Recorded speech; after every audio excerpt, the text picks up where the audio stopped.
Hello, fellow denizens of the void. I'm Julian, here to bring you news of clones of Star Wars, Microsoft stores, chromatophores, and more. All on Geek This Week. This week in streaming services, there's still a ton of loose ends from Star Wars: The Clone Wars that might yet be tied up. Though Dave Filoni recognizes that there's a lot more story out there, he himself wants to move on.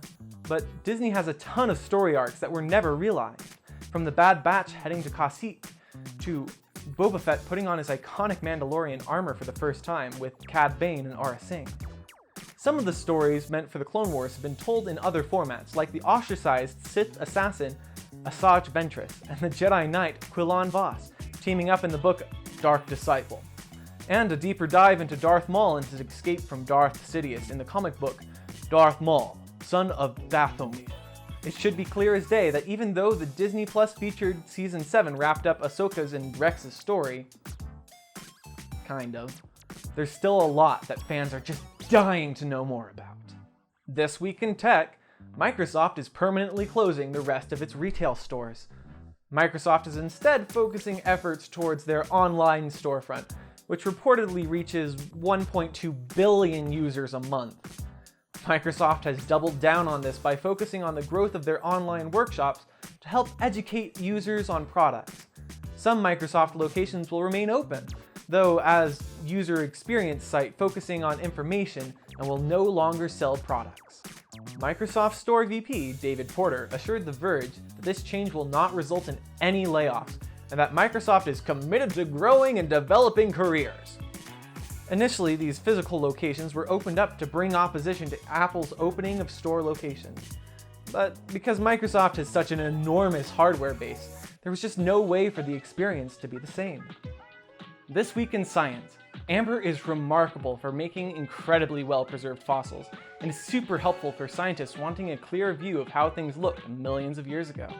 Though finding things that show color is remarkably rare, we got lucky, as researchers recently published a new article in the journal Proceedings of the Royal Society B.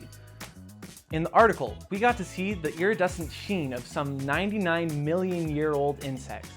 How dope is that?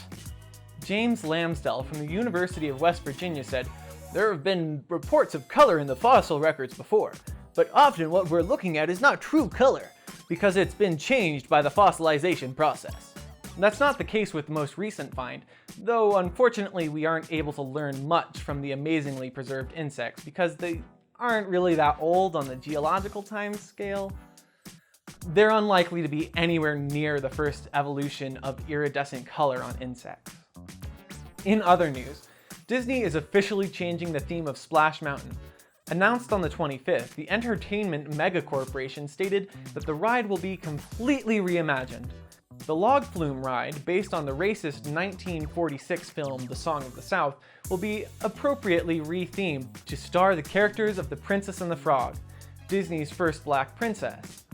The ride will focus on the celebration after the final kiss of the movie, and will follow Tiana and the trumpet-playing alligator Lewis on a musical adventure featuring some powerful music from the film.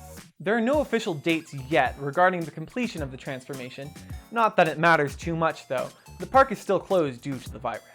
Speaking of Disney, Hamilton continues to impress as the Disney Plus app had a 74% spike in downloads over the weekend, thanks to Hamilton's addition to the streaming service. Lin-Manuel Miranda, sir, you are amazing. Good news for Xbox fans, as Microsoft is reportedly very much against publishers charging players to upgrade their games to the Xbox when it releases. Xbox is pushing its smart delivery service, which allows users to buy a title once and play it on the Xbox One or Xbox Series X, with their save data, achievements, and other information synced.